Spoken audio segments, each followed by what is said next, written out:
बालासोर हादसे ने गहरे जख्म और दर्द दिया है। भीषण हादसे का शिकार लोग अब भी सहमे हुए हैं। हादसे से ठीक पहले क्या हुआ था?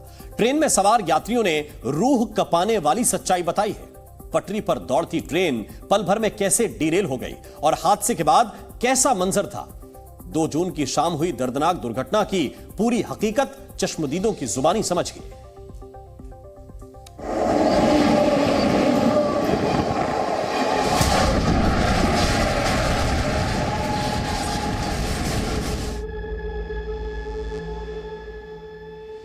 सामने वाला बॉगी था ना, वो चूर चूर हो गया, उसमें एक भी आदमी नहीं बचा। सब रो रहा था, सभी मतलब एक आदमी था मेरे नीचे जो इसका बॉडी मतलब अलग हो गया था। मैं जब गिरा था ना, मेरा पास में ही एक पड़ा था, उसका यहाँ से यहाँ कट गया था। तो मेरा पोती को ढूंढ दीजिए बस। मेरा एक ही था, हम किसी को देख के तसल्ली भी नहीं कर सकते। मेरा ये सभी वो लोग हैं जो उस रात को ट्रेन हादसे के वक्त ट्रेन पर सवार थे।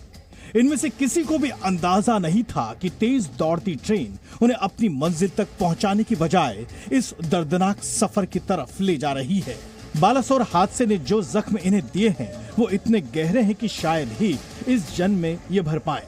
सब कुछ इतनी तेजी से हुआ कि संभलना तो दूर, सोचने तक का वक्त नहीं मिला। मेरा तो ज्ञान नहीं था, होश नहीं था।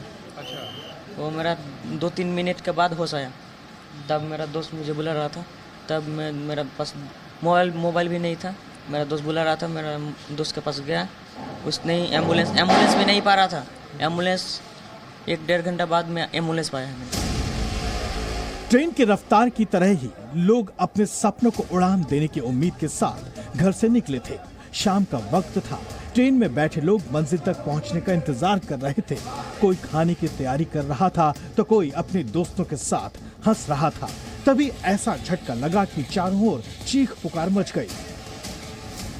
ट्रेन में देखा कि ट्रेन बहुत स्पीड पे था, तो हम लोग हंस कर के बातें कर रहे थे फ्रेंड के साथ। तो हंस कर के बातें करते करते अचानक मतलब ट्रेन ऐसे ऐसे उतरने लगा, हिलने लगा। तब हिला ऐसा मैंने हिलना, तब मैंने समझा कि ऐसे ही हिल रहा है।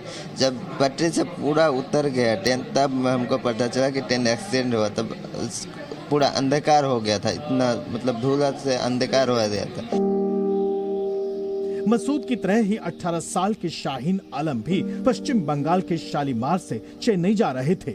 उनकी आंखों में भी कई सपने थे, मगर हादसे के बाद से ही सहमे हुए हैं। जनरल बॉगी में सीट नहीं था, उसके लिए जनरल बॉगी में पैर धोने का भी जगह नहीं था। उसके लिए मैं गेट के पास बैठा था। गेट के पास अचानक से एक ट्रेन पास से जा रहे थे, उससे एक बिकॉर आवाज आया। उसके बाद में ट्रेन पटरी से निकल गया और मैं उसमें पत्थर पे गिर पड़ा। उसके बाद मुझे पैर में चोट आई। भीषण हादसे में जो लोग बच गए वो खुशकिस्मत हैं, मगर कई ऐसे लोग भी हैं जिनके बारे में अब तक कुछ नहीं पता। मेरा भतीजा लगता है। अच्छा। मेरा भाई का लड़का है। कहाँ जा रहे थे और कौन सी ट्रेन में थे उस वक्त? ये सालामा ट्रेन में था, चेन्नई जा रहा था काम पर, काम करने के लिए। उसी टाइम गुम हो गया। हादसे के बाद से ही कई लोग लापता हैं।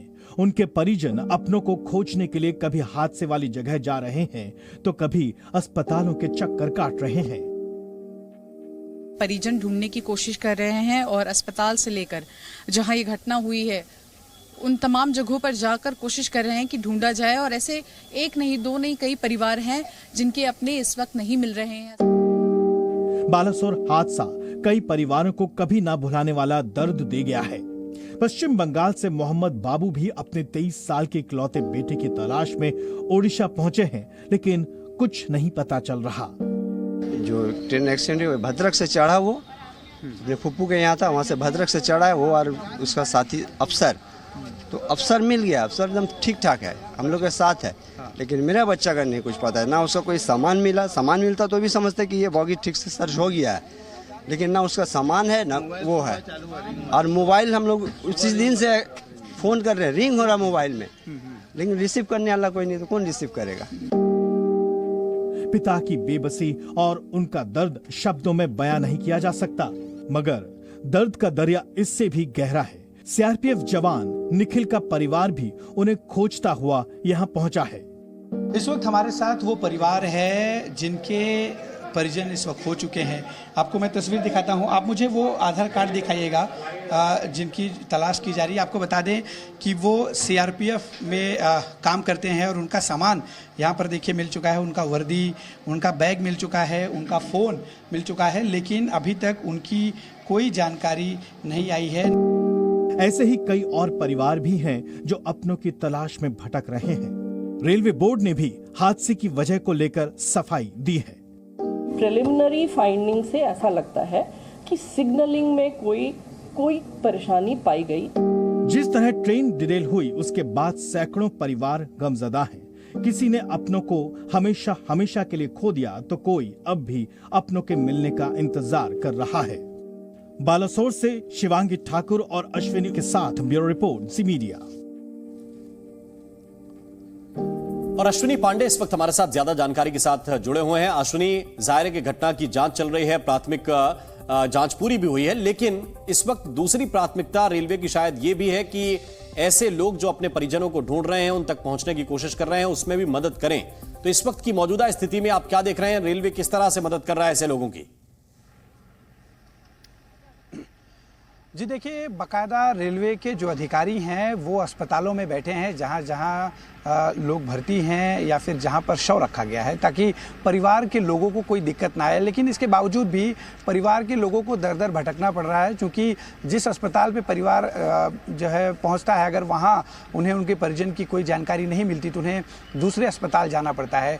कुछ परिवार वालों का ये भी शिकायत है कि प्रशासन से बहुत ज़्यादा जो है उन्हें मदद नहीं मिल रही है। तो जाहिर सी बात है, इतने बड़े हादसे में इस तरह की भी शिकायतें ज़रूर आएंगी, क्योंकि बड़ा हादसा हुआ है। 288 लोगों की मौत हुई है, 803 लोग घायल हुए हैं। तो जिस तरह से कोशिश है प्रशासन किसकी मदद करने की, उस कोशिश में कहीं ना कहीं कमी ज़रूर हमने अभी तक के लोगों से बातचीत में समझ में आई है।